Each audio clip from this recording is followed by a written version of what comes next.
Crown and Blood, Season 2, Episode 10, The Cost of Control. Control always demanded payment.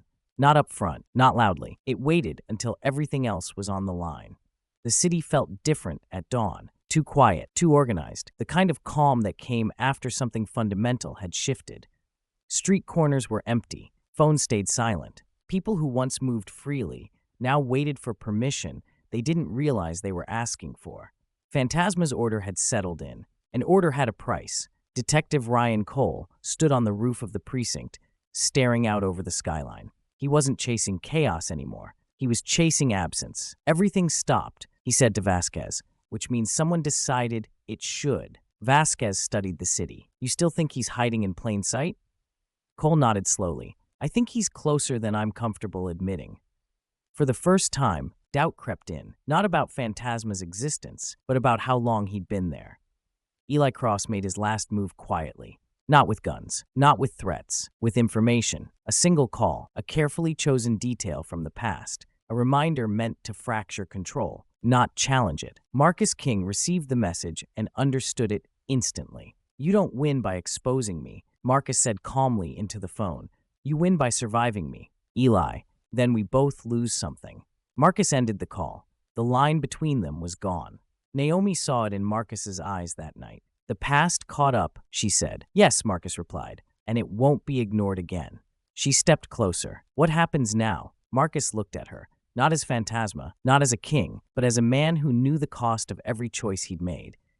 Now, he said, I decide what stays hidden and what ends. Naomi didn't ask him to stop. She asked him to come back.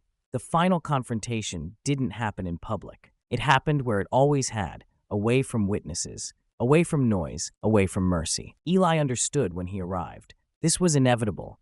Eli said quietly. Yes, Marcus replied, but it didn't have to be messy. Eli laughed softly. You always needed control more than power, and you needed power more than survival.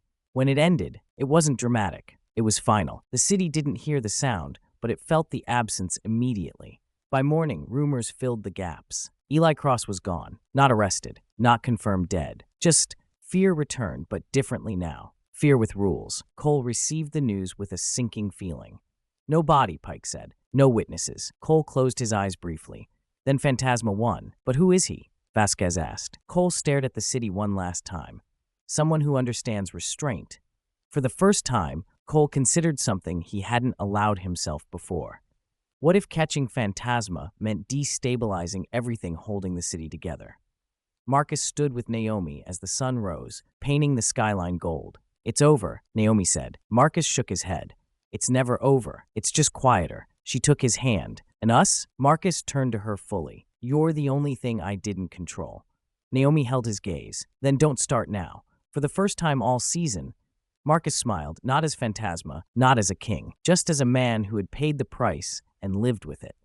The city moved forward, under control, under watch, under a ghost no one could name. And somewhere between night and day, Phantasma faded back into Marcus King, waiting for the next cost to come due. Control saved the city. Truth nearly destroyed it, and the ghost still walks among them.